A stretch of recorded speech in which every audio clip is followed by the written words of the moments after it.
want to start this video off just by wishing everyone out there, I hope that they had a happy Valentine's Day.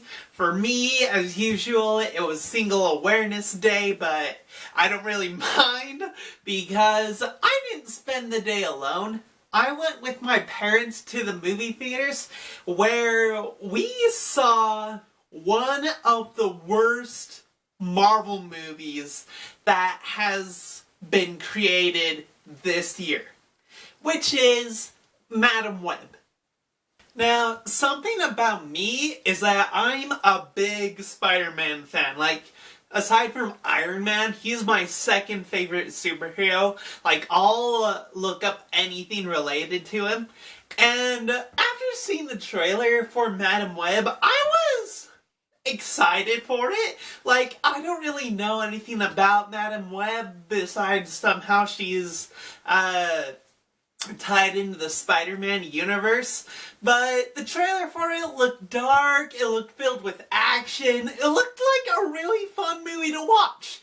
And I was surprised when my parents actually wanted to go see this movie with me. Like, I told them that I was heading out to the movie theater to go see it, and they're like, "Oh, you want to see that? We'll come with you." And that was probably the first mistake we made that night. The second mistake was watching the movie. Say what? I wouldn't say the movie has an all-star cast. I mean, you got Dakota Johnson as Madam Web. I haven't really seen anything with her in it besides this. I know that she was in 50 Shades of Grey, those, 3 movies. I never saw a single one of them. I'm never going to. You also got Sydney Sweeney, who's like a 26-year-old. He was playing a teenager in this movie, which is weird, but she does fit the part for the teenager. But yeah, other than that, the villain is Adam Scott. He's done a lot of movies. Looking up his filmography, he's done 60 movies, and I haven't seen a single one besides Madam Web. So the movie itself lies right at the start, saying an all-star cast, and the only one I've heard of was Dakota Johnson, and even she wasn't excited to be in this. She even was on SNL recently, and she talked about the Madam Web movie, and she just made a joke about it. Kind of like if AI generated your boyfriend's perfect movie. The movie itself does have a strong start to it. I mean, it starts out in Peru, where it has this one scientist with her partner. They're researching spiders, and they're all talking about how these spiders, if they can be found, they have these mystical powers that if you get bitten, they can cure stuff, they can do, it doesn't really go into detail, just that they're getting tired of looking for them because they're very evasive. It's very, secretive in explaining why they're actually there. But we do learn that the one scientist is pregnant, and she ends up finding a spider, and the man that she was on the research with ends up shooting the other 2 people they were on their tribe with, and this turns out to be the villain who steals the spider. And earlier we're talking about do you believe in these people that are called spider people? People that were bitten by this spider, and they have the abilities to jump through the trees, have strength like a spider. Basically, they're talking about spiders that made Spider-Man, his powers. And the scientist is like, no, that's just a myth. Anyway, once she's dying, it turns out that these spider people were real. So they find her dying from her gunshot wound, and they take her to the secret cave where they have a spider bite her, then she gives birth to her baby, and then she dies. And then we're set in New York in early 2000 times. So, when there's a movie with bad acting, one actor will be bad, I'm fine with, but when it's every single character in the movie that's bad at acting, that's when you know you've got a problem. I mean, these characters, like Dakota Johnson, she does not give a damn about this movie, and it shows. Like, every scene that she's in, she is so monotone. She doesn't care at all what's happening in this movie. Like, I've heard that during, like, production of this movie, the script did get passed around a lot of changes were made through it, and maybe at one point, maybe there's, like, 4 or 5 scenes in total where she's actually acting. But other than that, she does not give a shit about this movie. She is so zombie-like. It is just not fun to watch at all. Everyone is so bored with this. And honestly, it shows. This was just a bad movie from start to finish. The movie does have a pretty good plot to it, though. Like, the guy who killed Cassie's mother, like, and stole the spider, he was bitten by the spider, so he did get the powers. Like, he's a cool villain. I like him as a villain. Like, he has a really cool spider suit as he's going after Cassie and the others. Like, there's this one scene where there's in a diner that he goes to, and he's killing the girls, and, like, Cassie attacks him with the knife, and he gets the knife, does the cool, like, knife flip thing, and then stabs her. But with Cassie's powers, she can, like, rewind time, so that never happened. Or maybe that was a glimpse of the future. Her powers aren't really clear throughout the movie. But I kind of think, like, it's one possible future, that's her powers. But I'm not sure. The audio was something that I hated in this movie. Like, it was just loud. Like, they didn't care about fixing it in production.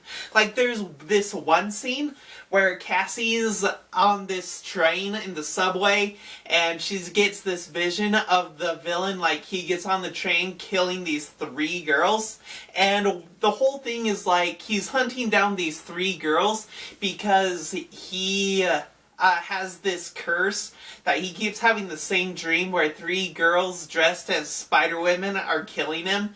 So the plot is him going out to kill these girls before they kill him. It's a cool story, but the sound was awful. I mean, like, it replays this one train scene, like, every time.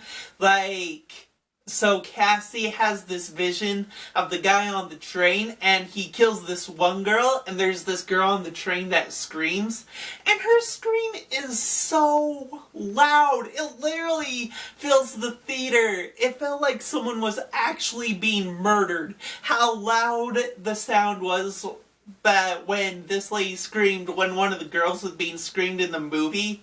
I'm surprised it didn't blast the theater's speakers, because God, it was loud. I'm sorry if I'm repeating myself. I wanted to take notes in this movie, but it was so stupid I decided not to take notes.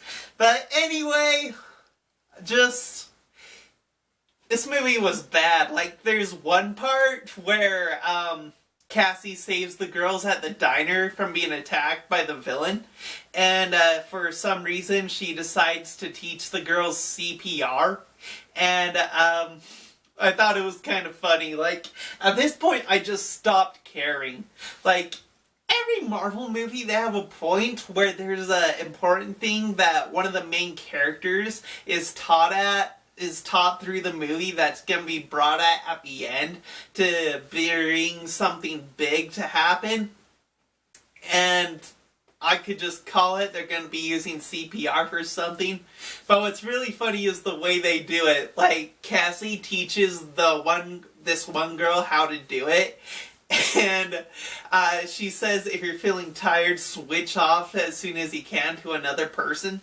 And like, right then, the girl's like, I'm getting tired. And I'm like, really? You've been doing it for like 5 seconds.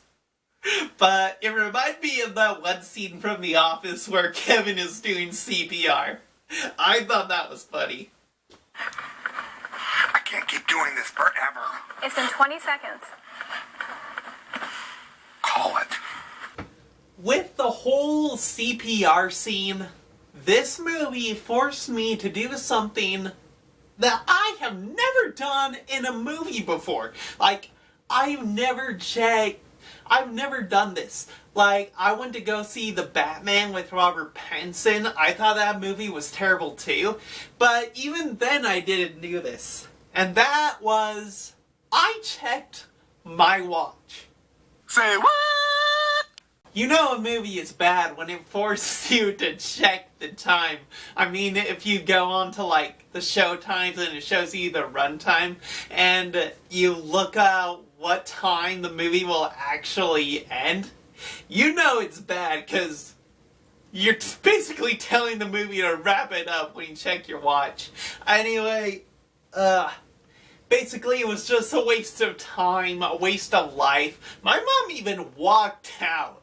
Like, she told me and my dad to just give her a call at the end of the movie because she'll pick us up from the theater, and she walked out. She hated it.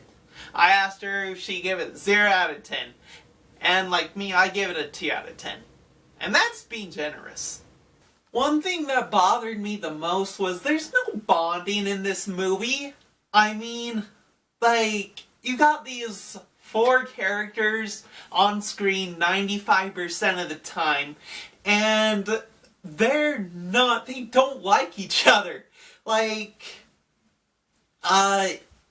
you would expect them to grow kind of close. Like, there's a scene where Cassie wants to go in for a high five, and a girl's like, oh hell no, we're not doing that. It's just, at least have them come a little close. Like, at the very end, they kind of are all friends, but through the whole movie, there's no chemistry between them, there's no bonding, they don't want to be around each other, and ultimately, the movie shows this. It is dog shit. The Dwayne Johnson said it best about this movie when he said, It's the biggest piece of dog shit. This movie got a 17% review on Rotten Tomatoes from critics. I think Morbius got like a 19%. And what's funny is reviews for Morbius and this, their reviews for this are saying that they preferred Morbius over this. Which is saying something, because when Morbius first came out, people were saying that Morbius was a big piece of dog shit. And now they're saying this is a bigger piece of dog shit. Which I agree with. I mean, I saw Morbius on Netflix, and I'm not a fan of Jared Leto at all. The only reason I really watched this was to see a shirtless Matt Smith dancing. I thought that scene was funny. I loved that scene. But yeah, that's what I liked about Morbius. But with Madam Web, I liked nothing from it. The final fight is just stupid. The ending is like the villain's killed by a sign, a Pepsi sign falling on him when he's trying to kill the 3 girls trying to kill him. It's just stupid. Also, what I hated was that it tries to be Doctor Strange. Like, apparently Cassie is like tapping into the full potential of her powers, and she has an out-of-body experience where she's cornered by the villain, and these 3 girls need her help, and she's like, kind of like, astro projecting in 3 different places at once. It's trying to be Doctor Strange, but it just does not work in this type of movie. It just was not good. Anything it tried, it failed at. When I first left the theaters, I gave this movie a 5 out of 10. But after ranting about it, thinking about it again, I give it a 2 out of 10. I mean, it had an $80 million budget, and it turned out to be a piece of shit.